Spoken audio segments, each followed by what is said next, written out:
Assalamualaikum warahmatullahi wabarakatuh. Innal hamdalillah nahmaduhu wa nasta'inuhu wa nastahdihi wa nastaghfiruh wa natubu ilayhi wa na'udzu billahi min shururi anfusina wa min sayyiati a'malina. Man yahdihillahu fala mudilla lahu wa man yudlil fala hadiya lahu. Ashhadu an la ilaha illallah wa ashhadu anna sayyidana Muhammadan 'abduhu wa rasuluh. قال رب اشرح لي صدري ويسر لي أمري واحلل عقدة من لساني يفقهوا قولي اللهم رب يسر ولا تعسر رب تمم بالخير يا كريم أما بعد.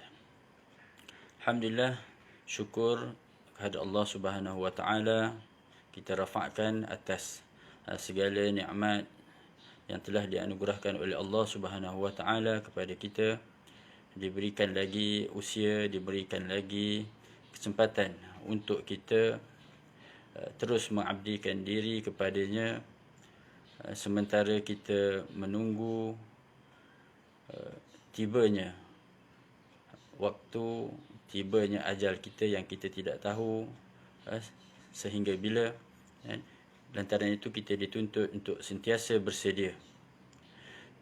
Jadi alhamdulillah, pada pagi ini dapat lagi kita bertemu, dapat lagi kita bersua muka untuk kita memetik beberapa mutiara kata daripada Nabi sallallahu alaihi wasallam dan daripada Al-Quranul Karim. Dan sebelum itu, sebelum saya memulakan santapan rohani jiwa kita pada pagi ini, ingin dimaklumkan insya-Allah surau Al-Amin Desa Mahkota akan memulakan kuliah secara online insya-Allah esok pada jam 8.30 pagi bersama Al-Fadil Ustaz Ismail bin Ahmad dengan kitab I'tiqad Ahlus Sunnah wal Jamaah. Jadi bagi sahabat-sahabat, bagi ahli jemaah, sidang penonton yang berkelapangan, dijemput untuk sama-sama mengikuti kuliah tersebut di page FB Surau Al-Amin Desa Mahkota. Jadi insya-Allah esok pukul 8.30. Mari kita bersama-sama memakmurkan majlis ilmu ini. Bagi yang tidak berkesempatan, boleh lihat ataupun boleh tengok FB dan layari pada masa kelapangan masing-masing, insya-Allah. Jadi pada hari ini saya akan berkongsi sepotong hadis berkenaan dengan pertanyaan Allah Subhanahu wa taala kepada manusia di padang mahsyar.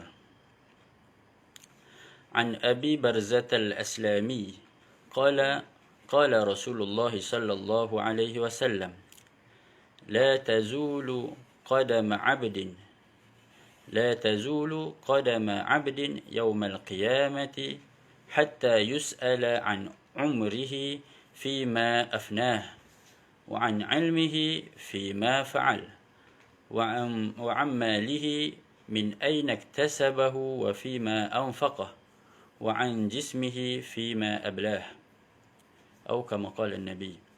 Daripada Abu Barzah Al-Aslami berkata, Rasulullah sallallahu alaihi wasallam bersabda, dua kaki seorang hamba tidak akan bergerak pada hari kiamat sehingga dia ditanya tentang umurnya, ke mana dihabiskan, tentang ilmunya, apakah yang telah dilakukan dengan ilmunya, tentang hartanya, dari mana diperolehi dan ke mana dibelanjakan, dan tentang tubuh badannya, untuk apa digunakannya. Hadis riwayat Tirmizi. Status hadis sahih. Jadi itu tuan-tuan dan puan-puan, kita pada hari kiamat nanti akan ditanya, disoal oleh Allah Subhanahu wa taala lantaran hidup kita di dunia ini bukanlah untuk kita bersenang-senang, bersuka-suka. Kita mempunyai tanggungjawab, mempunyai misi yang diamanahkan oleh Allah Subhanahu Wa Taala untuk kita jalani, untuk kita jalankan, untuk kita tunaikan semasa hidup. Jadi Allah akan soal semula berkaitan dengan urusan hidup kita di dunia. Tentang umur, kemudian tentang ilmu, tentang harta, tentang tubuh badan, berkaitan dengan kita semua. Apa yang kita manfaatkan dengan anugerah-anugerah Allah Subhanahu Wa Taala itu. Baik, pengajaran yang pertama, setiap kita pada hari kiamat nanti akan dibangkitkan di padang mahsyar dan akan melalui pemeriksaan dan timbangan di atas amal kita semasa hidup. Kedua, setiap kita akan ditanya tentang umur, ke mana dihabiskan dan bagaimana dimanfaatkan. Hari berganti hari, minggu berganti minggu, bulan berganti bulan, tahun berganti tahun. Bagaimana kita memanfaatkan masa tersebut? Adakah kita membiarkan masa-masa kita berlalu begitu sahaja? Atau kita manfaatkan untuk tujuan mengabdikan diri kepada Allah Subhanahu Wa Taala. Mengabdikan diri kepada Allah Subhanahu Wa Taala ataupun beribadah tidaklah semata-mata dengan mengerjakan solat, membaca Al-Quran, berzikir, tetapi apa sahaja perbuatan baik yang kita lakukan seharian. Kita makan, kita bersenam, kita bercucuk tanam, kita menziarahi orang sakit, kita melakukan apa sahaja yang baik, ikhlas kerana Allah Subhanahu Wa Taala, maka ia akan dikira sebagai ibadah.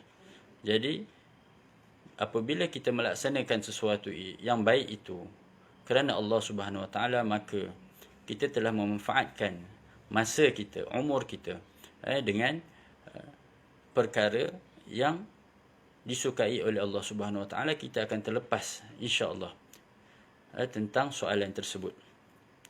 Seterusnya, kita juga akan ditanya tentang ilmu yang kita miliki. Adakah ilmu yang kita miliki itu kita manfaatkan? Adakah ilmu tersebut kita amalkan? Adakah ilmu tersebut disebarkan dalam apa juga bentuk? Mungkin dalam bentuk perkataan, mungkin dalam bentuk tulisan, ataupun dalam bentuk perkongsian. Jadi ilmu juga akan ditanya. Ilmu itu tidak seharusnya disimpan oleh seseorang tanpa diamalkan dan tidak disebarkan. Bahaya apabila kita mempunyai ilmu, kita hanya menyimpan, maka kita akan ditanya oleh Allah Subhanahu Wa Taala. Bagaimana kita ingin menjawab di hadapan Allah Subhanahu Wa Taala? Mudah-mudahan kita terlepas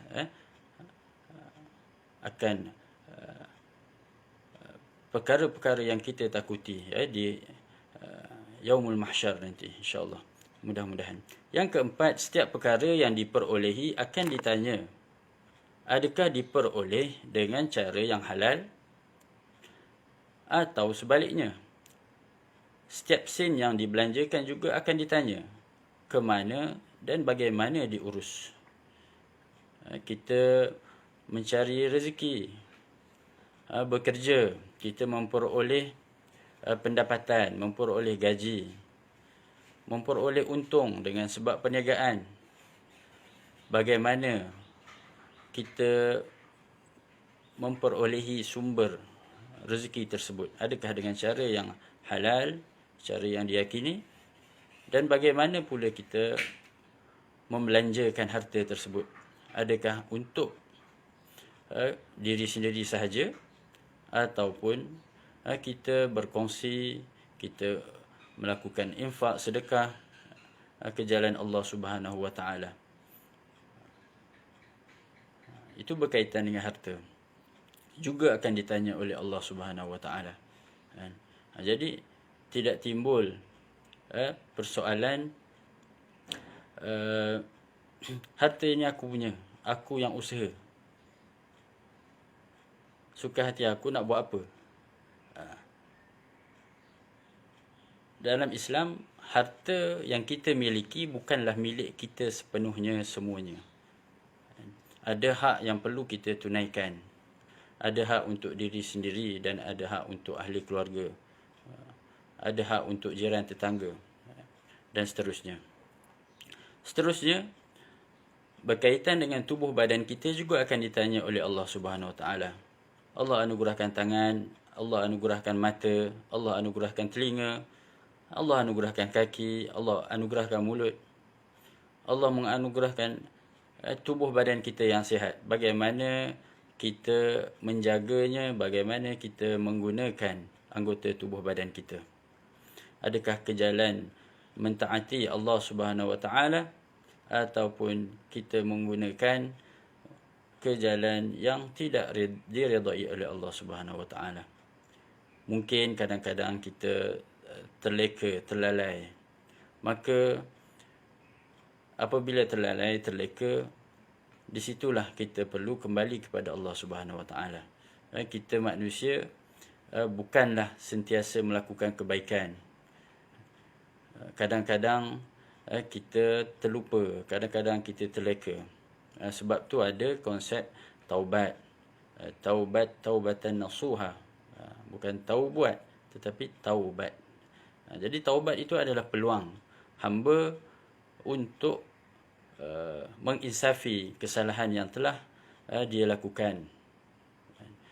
Peluang sentiasa diberi selagi nyawa di kandung badan. Sebelum ditarik roh kita, maka kita berpeluang oleh Allah, diberikan oleh Allah SWT peluang untuk bertaubat. Banyakkan istighfar, banyakkan bertaubat.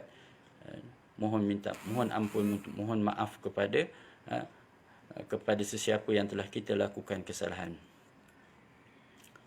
Jadi itulah sedikit sebanyak perkongsian santapan jiwa, santapan rohani kepada diri saya secara khususnya dan kepada ahli jemaah, juga penduduk Desa Mahkota dan sesiapa saja yang menyaksikan. Segala yang baik itu datang daripada Allah Subhanahu Wa Taala, yang kurang, yang cacat itu daripada diri saya sendiri. Aqulu qawli hadza wa astaghfirullahal azim li wa lakum. Wassalamu alaikum warahmatullahi wabarakatuh.